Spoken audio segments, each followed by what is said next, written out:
Welcome to Tales of Abuse. I'm your host, ClericofMadness, the founder of the Creepypasta Wiki.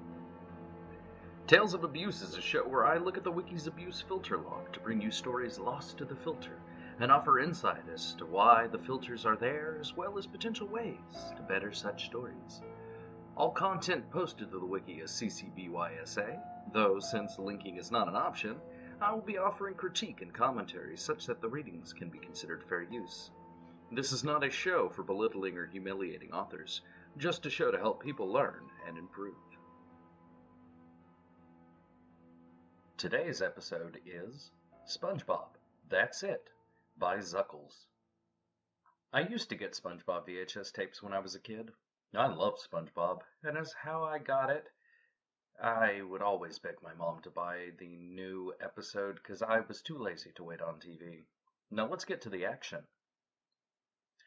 I was watching some Netflix on my phone until I had an idea to watch some SpongeBob on my old VHS player. So I took out the box where I keep all of my tapes, and I saw an odd VHS. This tape wasn't in its case, and it had some tape on top that reads, "That's it." So I was curious to see what was in the tape, so I inserted it. It was working fine, nothing wrong. It had the theme song as usual. Then the episode intro, there was a low, ambient song in the background. It transitioned to SpongeBob opening his door. He saw Gary chew all the furniture in his house. He said, "Gary, you can't keep doing this, buddy." Then it went to a 1 week later time card. He was opening his door and Gary had once again chewed everything to pieces. Due to SpongeBob's anger, he hit Gary with Gary's bowl. The screen went black and transitioned to a pastel pink blob with blood dripping in Gary's bowl in the middle of nowhere. But an eye was at the edge of the bowl. I had realized that it was Gary. I asked myself, why would they make this? Why? Why? Then I kept watching. SpongeBob knocked on Squidward's door. He said, "Hey, let's go," in a deep voice. "You look tired." "You okay there?" Squidward asked. "Let's just go to work, okay?" SpongeBob said in a tired voice.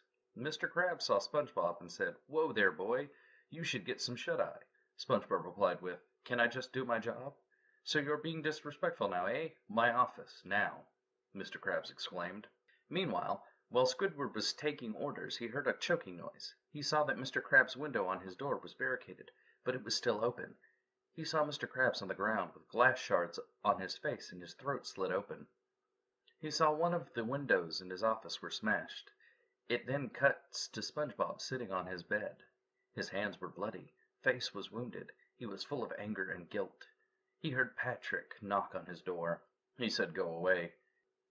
He knocked again. He exclaimed, "No." He knocked one more time. It was silent.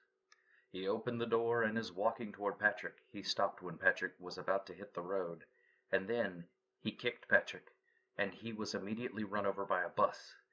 The driver and the passengers panicked. SpongeBob went inside the bus, and then it cut to Squidward, barricading all of his windows and doors due to witnessing what had happened. It went to SpongeBob walking out the bus, except there were bloodstains on the windows. It cut to black. Then showed pictures of other characters killed in painful and graphic ways. They are too violent for me to specify how they died. It cut to black. Then showed SpongeBob on the ground with the sign that's impaled through him that says "They're all gone," while SpongeBob theme was playing backwards. Then it was over. I immediately went out and burned the tape, but I still think there is more than one copy. If you come across the tape, make sure you won't watch it alone. So this is your typical lost episode pasta. A kid finds a VHS tape he used to have, watches it, sees something he doesn't remember being in a normal show, and is creeped out by it, and destroys it. One of the major failings of the lost episode subgenre of creepypasta is that they're largely the same story, just with a different outer wrapper. Be it Family Guy, or SpongeBob, or Rugrats, it doesn't matter what the subject matter is. They all follow the same story beats. Somebody finds a VHS tape, a DVD, a download, something of a show they used to watch, or want to watch currently. They watch it, and it's graphically disturbing, usually hyper-realistic, but not always. Something that a normal studio would not have produced. Something violent and A complete tonal shift from normal Nickelodeon or Fox or whatever. Generally speaking, the main character of the otherwise happy-go-lucky show will wind up killing some or all of the characters in the show before then winding up dead themselves. Sometimes you will get a "you're next" from the main character. Sometimes the parents will die horribly, or the main character will hear somebody coming up towards them from downstairs or outside or something. But more often than not, it ends with them destroying the object. This is something that happens a lot in lost video game pastas. You've got this weird cartridge that is hacked or possessed or something. And you have these weird cryptic messages. You have death and a "you're next." This is why we don't allow lost episode creepypasta on the wiki. Lost episode pastas are all the same thing when you really get down to it. Now there are some that aren't, but those really aren't lost episode pasta, like the Rugrats theory. Those take the substance presented in the shows, what already exists, and tries to make them more terrifying. You have characters that are already dead. That's a common theme in a lot of episode theory pastas. That the show is a representation of death or the stages of grieving or the 7 deadly sins. But lost episode pastas are generally the same thing. They're somebody finds or acquires a tape, download. They watch it, they get scared, they destroy it. There's almost no exception to this. The only exception I can think of is being Candle Cove, and this leads me into how I would write a lost episode creepypasta if I was being forced to. I wouldn't base a story on an existing TV show, because there's no way in hell that networks would allow something like that, even offhandedly. Not even in the backest of back rooms would you be allowed to create content like what is presented in these creepypastas. Now I'll say this, Dead Bart was a great creepypasta when it first came out. It was one of the first, if not the first, of its subgenre of creepypasta, the lost episode. And as a matter of fact, I was contacted on Twitter several years ago by one of the people who worked for The Simpsons, asking me to remove it because it presented blatant falsehoods about the show and its production, to which I had to kindly explain to them that it was a work of fiction, at which point they understood.